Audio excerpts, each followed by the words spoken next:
അസ്സലാമു അലൈക്കും വറഹ്മത്തുള്ളാഹി വബറകാതുഹു. ഹലോ ഫ്രണ്ട്സ്, എല്ലാവർക്കും പ്രവാചക ചരിത്രത്തിലേക്ക് സ്വാഗതം. വിശുദ്ധ ഖുർആനിലും തിരുനബി വചനങ്ങളിലും പ്രതിപാദിച്ചിട്ടുള്ള ഏതാനും നബിമാരുടെ ജീവിത ചരിത്രത്തിലെ കുറച്ചു ഭാഗങ്ങളാണ് നിങ്ങൾക്ക് വേണ്ടി ഞങ്ങൾ ഇവിടെ അവതരിപ്പിക്കുന്നത്. ഉസൈർ നബി അലൈഹിസ്സലാം ഒരു വിശുദ്ധനും ജ്ഞാനിയുമായിരുന്നു. ജനങ്ങൾക്ക് അദ്ദേഹത്തെ വളരെയധികം ഇഷ്ടമായിരുന്നു. ആളുകൾ അദ്ദേഹം പറയുന്നത് ശ്രദ്ധയോടെ കേൾക്കുകയും അദ്ദേഹത്തെ പിന്തുടരുകയും ചെയ്തിരുന്നു. ഒരു ദിവസം പതിവ് പോലെ പ്രവാചകൻ തന്റെ കഴുതപ്പുറത്ത് നഗരത്തിൽ നിന്നും വളരെ അകലെയുള്ള തന്റെ ഫാമിലേക്ക് പോകുകയായിരുന്നു. അദ്ദേഹം അതിരാവിലെ യാത്ര പുറപ്പെട്ടു.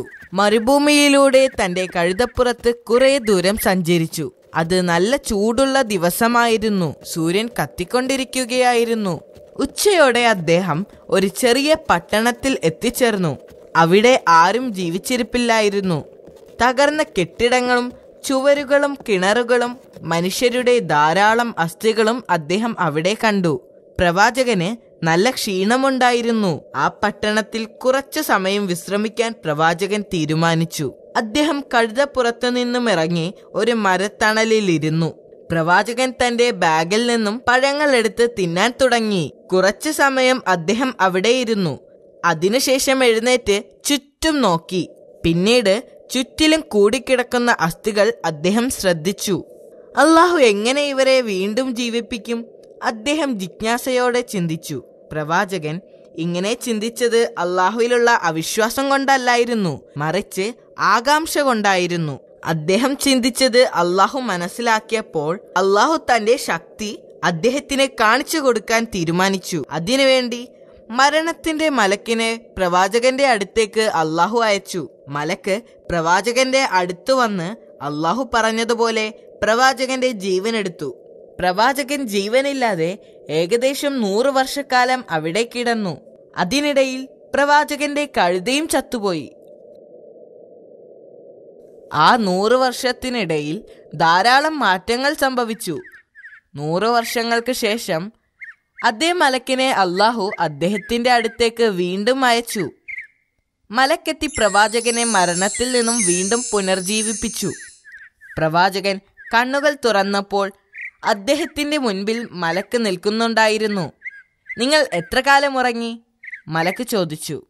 അപ്പോൾ വൈകുന്നേരമായിരുന്നു. പ്രവാചകൻ ഉറങ്ങിയിരുന്നത് ഉച്ചയ്ക്കായിരുന്നു. ഞാൻ ഒരു ദിവസം അല്ലെങ്കിൽ പകുതി ദിവസം ഉറങ്ങിക്കാണു. അദ്ദേഹം ആശയക്കുഴപ്പത്തോടെ മറുപടി പറഞ്ഞു.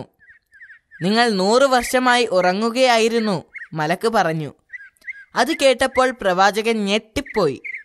അദ്ദേഹം ജീവിതത്തിലേക്ക് തിരികെ വന്നത് അള്ളാഹുവിന്റെ ശക്തി കാരണമാണെന്ന് അദ്ദേഹം മനസ്സിലാക്കി. പിന്നീട് മലക്ക് പ്രവാചകന്റെ കഴുതയെയും ഉണർത്തി. പ്രവാചകൻ അദ്ദേഹത്തിന്റെ വീട്ടിലേക്ക് തിരിച്ചു പോകാൻ തുടങ്ങി. ആ ദിവസം പ്രവാചകൻ ഒരു കാര്യം മനസ്സിലാക്കി. അള്ളാഹു തന്റെ ജനതയ്ക്ക് നൽകിയ ശിക്ഷയായിരുന്നു അത്. അദ്ദേഹം തന്റെ ജന്മദേശത്തെത്തിയപ്പോൾ വീണ്ടും അത്ഭുതപ്പെട്ടു. അദ്ദേഹം അവിടെ നിന്ന് പോന്നിട്ട് 100 വർഷം കഴിഞ്ഞല്ലോ. നഗരം മുഴുവനും മാറിയിരിക്കുന്നു. പുതിയ കെട്ടിടങ്ങളും പുതിയ തെരുവുകളും ഉണ്ടായിരിക്കുന്നു.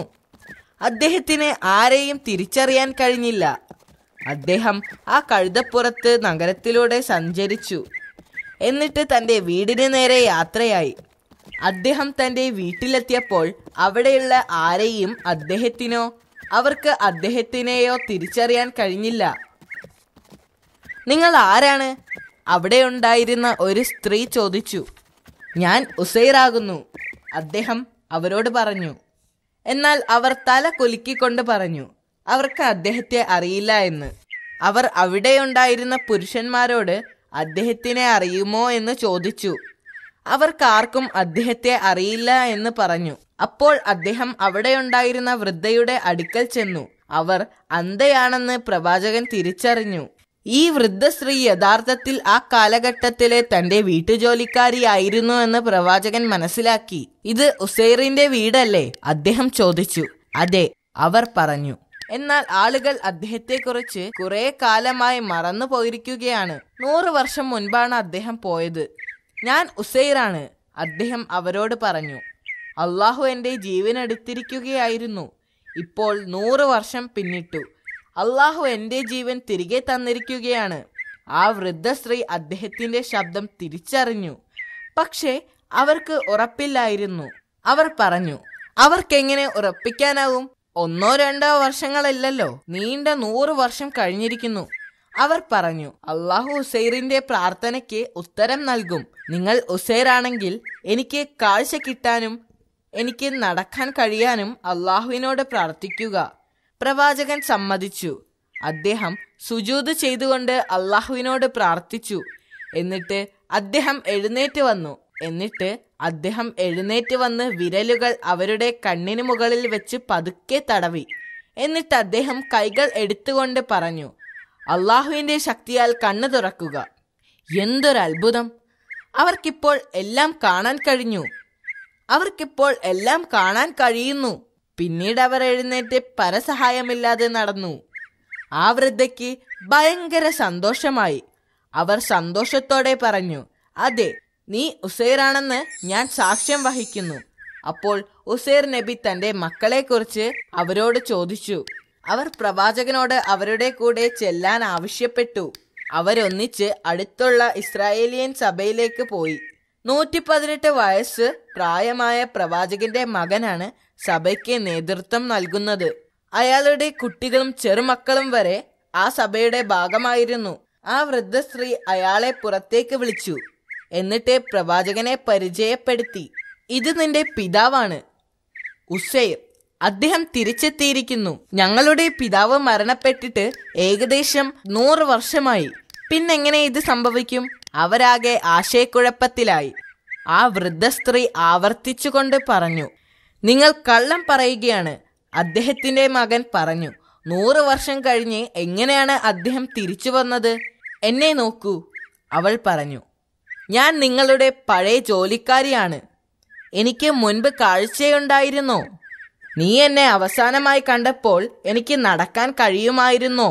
നിന്റെ പിതാവ് എനിക്ക് വേണ്ടി അള്ളാഹുവിനോട് പ്രാർത്ഥിച്ചു. ഇപ്പോൾ എനിക്ക് നടക്കാനും കാണാനും കഴിയും. പ്രവാചകന്റെ മകൻ എഴുന്നേറ്റ് നിന്ന് അവരുടെ അടുത്തേക്ക് ചെന്നു. എന്റെ പിതാവിന്റെ തോളിൽ ഒരു കറുത്ത മറുകുണ്ടായിരുന്നു എന്ന് അദ്ദേഹം പ്രവാചകനോട് പറഞ്ഞു. നിങ്ങൾക്ക് ആ മറുക് കാണിക്കാൻ കഴിഞ്ഞാൽ ഞങ്ങൾ നിങ്ങളെ വിശ്വസിക്കാം. പ്രവാചകൻ അദ്ദേഹത്തെ തന്റെ മറുക് കാണിച്ചു. അത് തന്റെ പിതാവാണെന്ന സത്യം അദ്ദേഹം തിരിച്ചറിഞ്ഞു. അവർക്കത് വിശ്വസിക്കാനായില്ല. അവർക്ക് മനസ്സിലായി തങ്ങളുടെ മുന്നിൽ നിൽക്കുന്നത് അവരുടെ പിതാവാണെന്ന്. എല്ലാവർക്കും സന്തോഷമായി.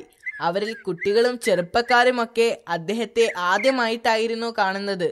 അവർ മുതിർന്നവരിൽ നിന്നും പ്രവാചകനെ കുറിച്ച് ധാരാളം കേട്ടിരുന്നു.